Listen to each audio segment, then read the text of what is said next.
Beings will cling to almost anything for comfort during a crisis. By the afternoon of October 19th, 2022, I had already managed to get comfortable in the small OPP detachment holding cell.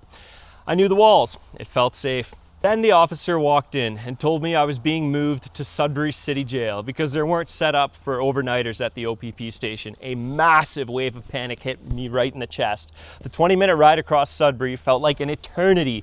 I've driven those roads a million times as a civilian, but the perspective from the back of a police cruiser changes everything. My nervous system defaulted to hyper-talking.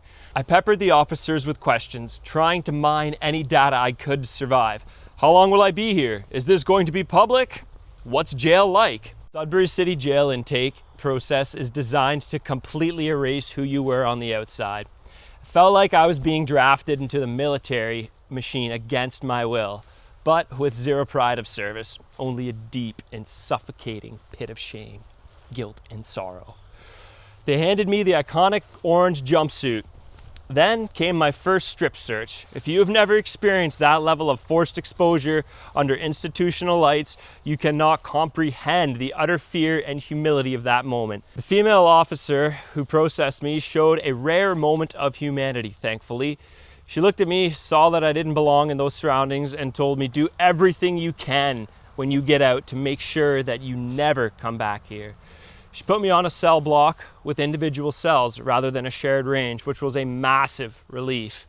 But the cells in Sudbury have open bars, not solid doors.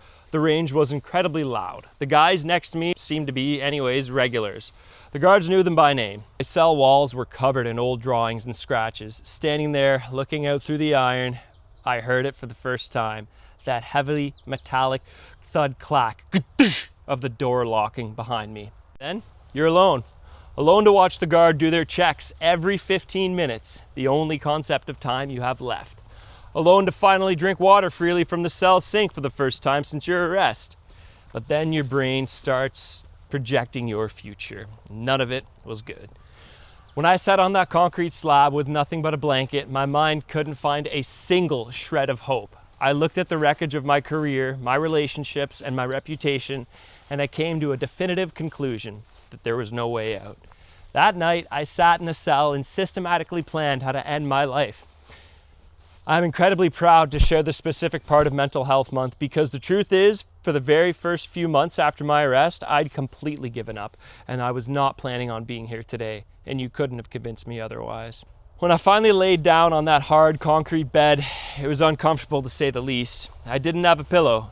Jails are kept notoriously cold, so I curled up into the fetal position on the stone slab. It was fitting for how I felt at the moment. Thought sleep would be entirely impossible. I slowly stopped asking the guards what time it was when they walked by every 15 minutes. I got tired of knowing how long I was staying awake, and morning was a long way off. I have no idea at what point I finally lost consciousness.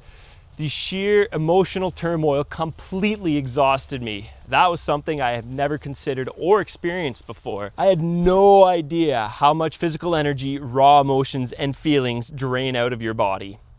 In the past, when heavy feelings came up, I would just drink or smoke or snort them away. But sitting on that slab, I had no escape hatch. The weight of my reality was crashing onto my system. I'm speaking directly to the men and the families who are currently sitting in the exact darkness. I know the weight of that ceiling. I know the absolute absence of hope.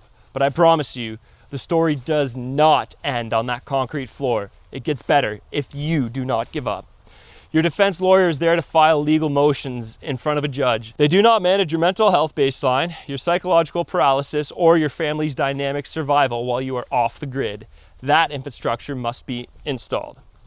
If your household is currently cracking under the pressure of a criminal justice emergency, secure your legal counsel for the court briefs. Then go to the unpolishedpath.ca to download our immediate stabilization templates. We anchor your routine so that you can survive the wait.